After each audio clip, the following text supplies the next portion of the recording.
Good afternoon. I'm Daryl Steinberg. I'm the mayor of the city of Sacramento. I have a brief announcement to make. I intend to introduce a resolution before the city council that would make the old Science Center off Auburn Blvd a city a respite navigation center for our unsheltered population. Currently under city policy, the city would only open that science center when there are extreme temperatures.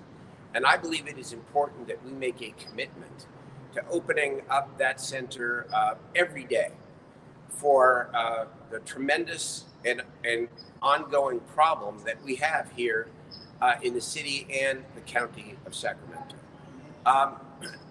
The city owns this asset. And given the problem and given the numbers, I do not think there is any excuse to allow a city-owned asset that's not being used for anything else to lay fallow and to not be utilized for this essential purpose. Now, what is a navigation center and what is a triage center? What is respite? It ought to be used for people who are out in the elements to come inside at night to be safe from the elements. But we want to do more than that. It's a large campus. And the city has the opportunity to create, as I said earlier, a navigation and triage center that by referral through our Department of Community Response and other community-based organizations can bring people who are chronically homeless so that they can be assessed and they can be referred to the right services and the right housing option that they need. Tomorrow the point in time count is going to come out, and I'm not spoiling any news here. The numbers are bad. Obviously, homelessness has increased. And as I look at this and anticipate this, the question gnawed at me: how can we let a city asset that is not being utilized, where we have put $3.3 million, by the way, towards its use, how can we not use that to bring more people indoors and to help them navigate their way out of homelessness? So I will bring this resolution to the city council, the first meeting after our summer recess, which is in the middle of July. I'm hopeful and optimistic that my colleagues will say go, and that we will have our first major navigation triage center. We'll start with about 50 people and do it for a time-limited period. I think that's really important. I don't know how long yet, but we want to prove the concept and to show that the neighbors, including the children's receiving home, will not be harmed in any way by bringing more people indoors as opposed to leaving them on their own out on the streets.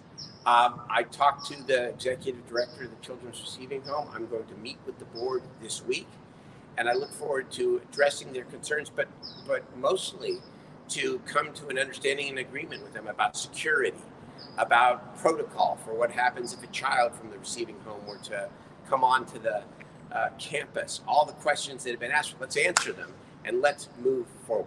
Thank you.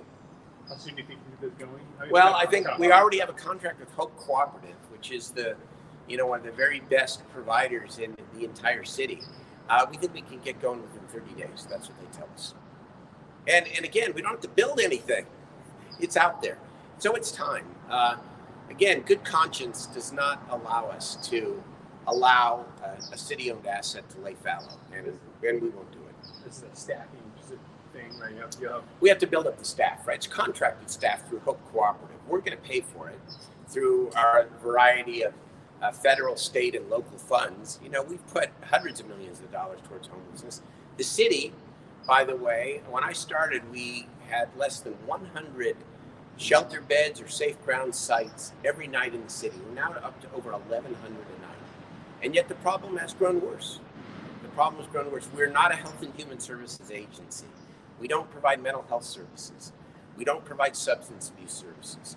We don't provide healthcare services for people who are indigent. And so we're going to continue to lean in and do our part, but we can't do this alone. It has to be all of our partners, including those who are responsible for health and human services in the way our government is set up, so that people who are chronically homeless not just transitorily homeless because of a housing crisis. That's real too, by the way. But I think what we're seeing in our community is that the biggest increase in homelessness are among people who are chronically homeless. We've done a good job with families. We've sheltered a lot of families and a lot of people. It's the chronically homeless. Many of them have underlying health conditions, underlying mental health, underlying substance abuse conditions. And that's where the city has to say, wait a minute, we'll open the Science Center. We'll open triage. We'll open more shelter. We will continue to lean in. We'll bind ourselves to a standard through the ballot. But we can't do mental health and substance abuse. That needs to be led by others. And so, I've taken this on big time for the last 5 years and continue to, and I'm proud of a lot of the work we've done and the advances that we've made. And I'm not letting up in any way, but no longer alone. The city will not bear this alone. City council's going to be on board. I think. They understand. I hope so. Yeah. I think so, and I hope so. Yes, but we'll bring it before them for consideration. Okay. Is that it? Thanks, sir.